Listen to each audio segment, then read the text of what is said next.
India का transport MSME market है उसकी कैसे रिक्वायरमेंट उसकी दिन ब दिन सालों साल बढ़ती जा रही है।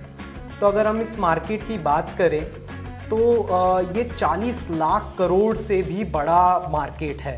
तो हमारी जो इंडिया की लॉजिस्टिक कॉस्ट है वो कुल मिला के 40 लाख करोड़ रुपए से भी ज़्यादा की लॉजिस्टिक कॉस्ट आती है। और अगर अपन जीडीपी से कंपेयर करें तो हमारे देश की जीडीपी का 14% हिस्सा लॉजिस्टिक्स कॉस्ट होती है। साथ में अब हम आते हैं कि हम स्पेसिफिकली रोड ट्रांसपोर्ट की बात कर रहे हैं और रोड ट्रांसपोर्ट इतना इम्पॉर्टेंट क्यों है। तो हमारी जो इंडियन रोड्स हैं और रोड के माध्यम से जो भी गुड्स ट्रांसपोर्ट होता है उसका 70% हिस्सा रोड्स के माध्यम से होता है, तो बेसिकली ट्रक से होता है।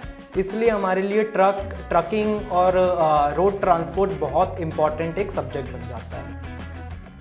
और आने वाले सालों में ये एक ऐसी मार्केट है जो लगातार एक्सपेंड हो रही है, लगातार बढ़ रही है और आने वाले 5 सालों के लिए 10.5% की ग्रोथ रेट से अनुमान लगाया जा रहा है कि इसकी ग्रोथ होती रहेगी। साथ ही साथ में गवर्नमेंट का भी इस सेक्टर को लेके एक बहुत इम्पॉर्टेंट इनिशिएटिव्स हैं। तो जैसा कि मैंने आपको बताया कि ये मार्केट जो लॉजिस्टिक कॉस्ट है हमारे देश की, ये 14% जीडीपी को कंट्रीब्यूट करती है, जो कि एक बहुत ज़्यादा कॉस्ट है। तो गवर्नमेंट का एम है कि ये 14% से घट के कैसे इसको 4 से 5% ऑफ जीडीपी तक लाया जाए। उससे होगा क्या कि हम हमारे ऊपर क्या असर पड़ेगा, एक ट्रांसपोर्टर के ऊपर क्या असर पड़ेगा कि, और एक जो शिपर है उसके ऊपर ये असर पड़ेगा कि ये कॉस्ट कम हो जाएंगी। तो बेसिकली हम जो वेस्टेड कॉस्ट के रूप में जो एक्स्ट्रा खर्चा कर रहे हैं वो खर्चे कम हो जाएंगे और जो पर किलोमीटर कॉस्ट है वो घट जाएगी।